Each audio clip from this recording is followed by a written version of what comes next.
महाराष्ट्रातील हवामानात पुन्हा उलटफेर पाहायला मिळत आहे। त्यामुळे येणारे 24 तास हे पावसाचे असणार आहेत। आयएमडीच्या अलर्टनं संपूर्ण राज्याचं टेन्शन वाढवलेलं आहे। त्यामुळे आता कुठं कोसळणार आहे पाऊस हे सविस्तर जाणून घेऊयात या व्हिडिओच्या माध्यमातून। व्हिडिओ शेवटपर्यंत नक्की पहा।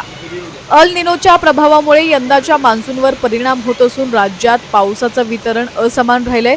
सध्या बहुतांश भागात हलका ते मध्यम पाऊस पडत असला तरी जोरदार पावसाची स्थिती नाही। त्यामुळे अनेक भागात पावसाची तूट कायम आहे।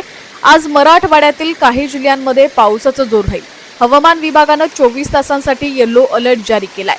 कोकण विभागातील पालघर, ठाणे, मुंबई, रायगड, रत्नागिरी आणि सिंधुदुर्ग या जिल्ह्यांमध्ये मागील 2 ते 3 दिवसांपासून पावसाने उघडीप घेतली आहे।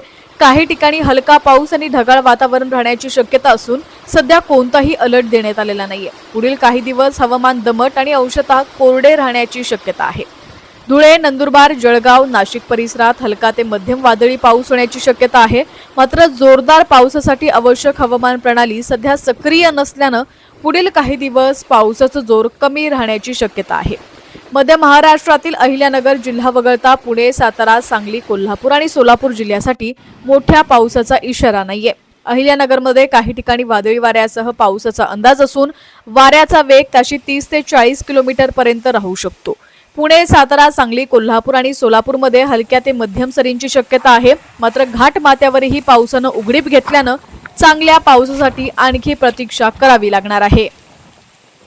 छत्रपती संभाजीनगर, जालना, हिंगोली, लातूर आणि धाराशिवमध्ये हलका ते मध्यम वादळी पाऊस पडण्याचा अंदाज आहे।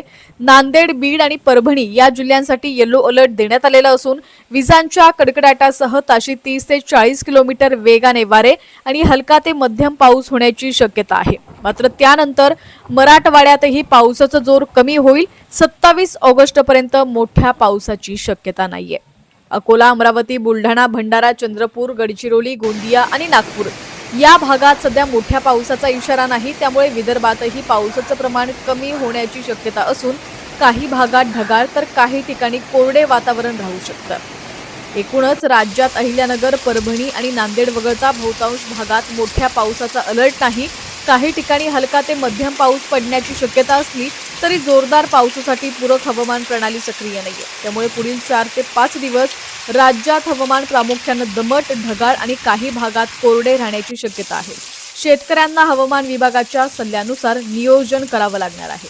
आता राज्यातील तुमचा जिल्हा कोणता आणि तुमच्या जिल्ह्यात सुद्धा पावसाची काय परिस्थिती आहे ती सुद्धा मला कमेंटच्या माध्यमातून नक्की कळवा।